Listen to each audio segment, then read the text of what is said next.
Bonjour à tous, bien-aimés, je vous invite à une lecture dans Luc chapitre 18. Luc chapitre 18, je vais lire à partir du verset 23 pour donner un peu de contexte. Nous sommes là à la fin en fait de cette histoire de la rencontre entre Jésus et ce jeune homme riche qui avait le désir d'être sauvé, qui voulait savoir ce qu'il fallait faire.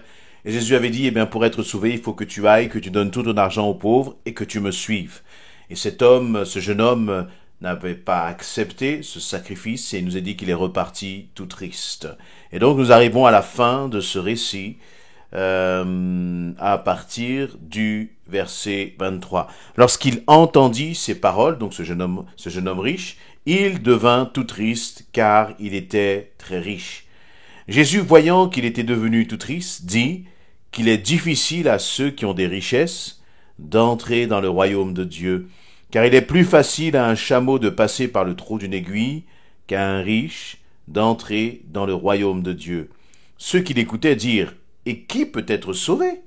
Jésus répondit, « Ce qui est impossible aux hommes est possible à Dieu. » Pierre dit alors, verset 28, « Voici, nous avons tout quitté, et nous t'avons suivi. » Et Jésus leur dit, « Je vous le dis en vérité, il n'est personne qui ayant quitté à cause du royaume de Dieu, sa maison, ou ses parents, ou ses frères, ou sa femme, ou ses enfants, ne reçoivent beaucoup plus dans ce siècle-ci et dans le siècle à venir la vie éternelle. » Jésus prit les 12 auprès de lui et leur dit, « Voici, nous montons à Jérusalem, et tout ce qui a été écrit par les prophètes au sujet du Fils de l'homme s'accomplira.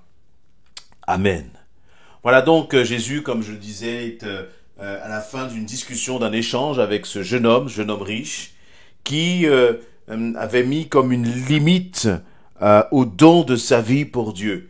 Il était prêt à faire beaucoup de choses, il était prêt à obéir à beaucoup de commandements, mais il n'était pas prêt à abandonner ses richesses pour le nom de Jésus-Christ.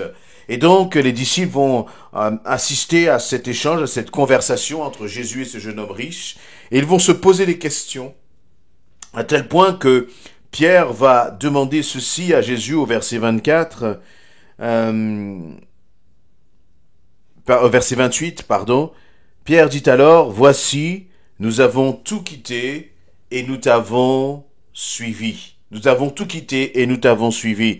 Et juste avant que Pierre fasse cette déclaration avec Jésus, Jésus va dire aux disciples, vous voyez, il est plus difficile à un homme riche d'entrer dans le paradis qu'à un chameau de passer par le trou d'une aiguille.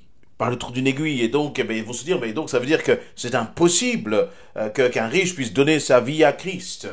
Et Jésus va dire, non, ce qui est impossible aux hommes, eh bien c'est possible à Dieu. Et donc, qu'est-ce que Jésus est en train d'enseigner à travers cela? C'est que pour suivre Jésus-Christ, nous avons besoin d'abandonner et de renoncer à un certain nombre de choses. Pour cet homme riche, il fallait qu'il renonce en fait à l'argent. Ce n'est pas que l'argent soit un problème, mais l'argent devient un problème quand il est une priorité par rapport à la place de Dieu dans nos vies. Et il y a d'autres priorités parfois que Jésus en fait vient comme bousculer lorsque nous le rencontrons. Et très certainement et très souvent, certaines personnes savent que Jésus est la vérité. Certaines personnes savent que Jésus est la seule option justement pour leur vie. Mais le problème, c'est que peut-être que tu entends ces paroles, tu connais cette réalité vis-à-vis de Jésus-Christ, mais tu es comme bloqué, tu es comme en arrière. Pourquoi? Parce qu'il y a des choses dans ta vie que tu refuses d'abandonner et pour lesquelles tu sais que Jésus te demandera de faire un choix. Jésus ne veut pas être comme aimé à égalité avec quelqu'un d'autre ou avec quelque chose d'autre. Jésus ne veut pas être comparé parce qu'il est Dieu, il est Fils de Dieu, il est Dieu, il est le Tout-Puissant. Lui, il s'est donné pour toi et pour moi et donc il mérite un amour inconditionnel, c'est-à-dire le même amour que lui-même t'offre chaque jour. Mais pour suivre Jésus, il faut accepter de renoncer parfois. Ça peut être à certaines activités parce qu'il va falloir réaménager ton emploi du temps pour donner la priorité à Christ. Peut-être que parfois c'est le fait simplement que tu devras abandonner certaines mauvaises relations parce que elles ont une influence qui t'éloigne de Dieu. Il va falloir faire des choix. Un athlète, lorsqu'il veut réussir, un athlète, lorsqu'il veut remporter la course, il sait pertinemment qu'il a un certain nombre de sacrifices à faire. Et cette victoire ne pourra se faire qu'au prix justement de ce renoncement. Si tu veux vraiment soigner ta relation avec Dieu, eh bien, il va falloir certainement aussi que tu rentres, que tu acceptes certains renoncements. Le Seigneur, vous voyez, ne nous force pas à renoncer. Comme Jésus, lorsqu'il a discuté avec ce jeune homme riche, et que ce jeune homme riche a préféré eh bien retourner à ses activités, Jésus ne l'a pas forcé. Et Jésus te laisse libre de choisir. Il te laisse libre de te positionner. Il te laisse libre lorsqu'il te dit, est-ce que tu vas t'engager pour moi? Est-ce que tu vas te lever, me donner vraiment, réellement ta vie? Vous voyez, donner sa vie à Christ n'est pas seulement une parole, mais c'est un réel engagement. Ce jeune homme, il était capable de faire beaucoup de choses pour Jésus-Christ, tant que cela ne lui demandait qu'une certaine limite de sacrifice. Je crois que lorsqu'on est enfant de Dieu, on ne doit pas mettre de limite à tout ce qu'on est prêt à donner pour lui. Et Pierre, justement, à partir de verset 28, va dire, « Voici, nous avons tout quitté et nous t'avons suivi. » Et Jésus leur dit, je vous le dis en vérité, il n'est personne qui ayant quitté à cause du royaume de Dieu, sa maison, ses parents, ses frères, sa femme, ses enfants, ne reçoivent beaucoup plus dans ce siècle-ci et dans le siècle à venir, la vie éternelle, la vie éternelle. Et Pierre, eh bien, se pose des questions. Il dit, mais Seigneur, nous t'avons suivi, nous avons tout quitté et nous t'avons suivi. Et c'est intéressant l'ordre dans lequel ces deux éléments sont cités par Pierre. On ne peut pas suivre Jésus si d'abord on n'est pas prêt à tout quitter, si on n'est pas prêt à tout abandonner pour le nom de Jésus-Christ. Il y a même cette parole qui peut nous appeler à réfléchir. Jésus va dire, il n'y a personne qui ayant quitté à cause du royaume de Dieu sa maison, ses parents, ses frères ou sa femme ou ses enfants ne reçoivent beaucoup plus dans ce siècle-ci et dans le siècle à venir la vie éternelle. Je ne crois pas que le Seigneur te demande et me demande d'abandonner notre femme, d'abandonner nos enfants, parce que il dira aussi par ailleurs que celui qui ne prend pas des soins des siens est pire qu'un infidèle.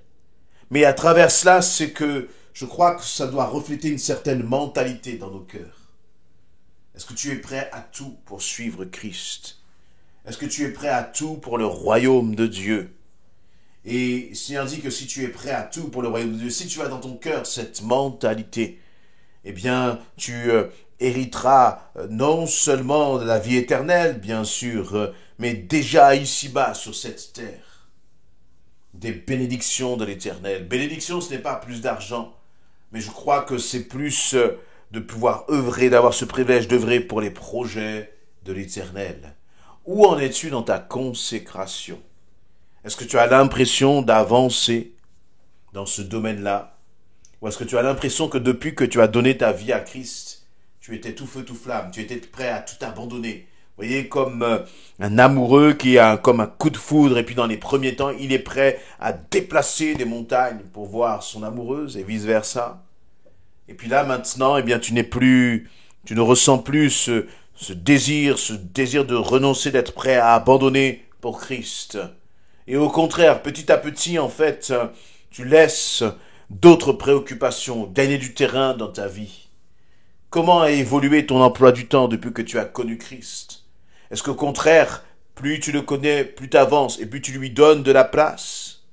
Comment d'ailleurs donner la vie, donner de la place à Christ, cela se manifeste-t-il? Eh bien, je crois de façon très concrète par le fait que, eh bien, dans tes journées, tu passes plus de temps à prier, tu passes plus de temps à lire ta Bible, tu passes plus de temps à participer à des réunions avec ton église dans la semaine, parce que tu sais, tu sens que tu as besoin d'être renouvelé. Tu passes plus de temps aussi à servir Dieu. Et je crois que c'est de cette façon-là que notre vie doit évoluer avec Dieu. Il y a le début, il y a une forme de passion. Et puis ensuite, après cette passion, on rentre dans une vie de discipline, où on n'agit plus en fonction de nos opinions et de nos sentiments, mais on agit par obéissance en disant, Seigneur, je veux être comme Pierre, je veux être comme Pierre, je veux être cet homme qui dit, Seigneur, j'ai tout quitté et je suis prêt à te suivre. Est-ce que c'est ta mentalité? Est-ce que c'est l'état de cœur que tu as? Regardons ces disciples, là où ils étaient, parfois c'était sur leur lieu de travail, sur une parole de Jésus, ils ont tout quitté et ils l'ont suivi, ne sachant pas forcément où est-ce que Jésus les emmenait, mais plaçant pleinement leur confiance en celui qui a donné sa vie pour toi et pour moi. As-tu confiance en Jésus-Christ? Es-tu prêt réellement à t'engager pour lui? Je crois que il n'est plus le temps de se contenter de chanter, de dire « je te donne ma vie, elle ne m'appartient plus » et d'avoir de belles paroles. Mais je crois qu'il est temps vraiment d'entrer dans cette dimension du sacrifice. As-tu peur de sacrifier, de te sacrifier pour Christ, de sacrifier de ton temps, de sacrifier de tes préoccupations, de sacrifier aussi parfois ton argent pour le royaume de Dieu? Le Seigneur dit qu'il n'y a personne qui, ayant fait cela, ne reçoive une récompense et une récompense céleste. Alors soyez encouragés et bénis et soyons des hommes et des femmes qui sommes prêts à vraiment tout donner pour le nom de Jésus-Christ. Je crois que c'est important parce que ce monde en a besoin. Jésus revient bientôt. Il n'est plus le temps de la négligence, mais c'est le temps de la réelle consécration. Amen.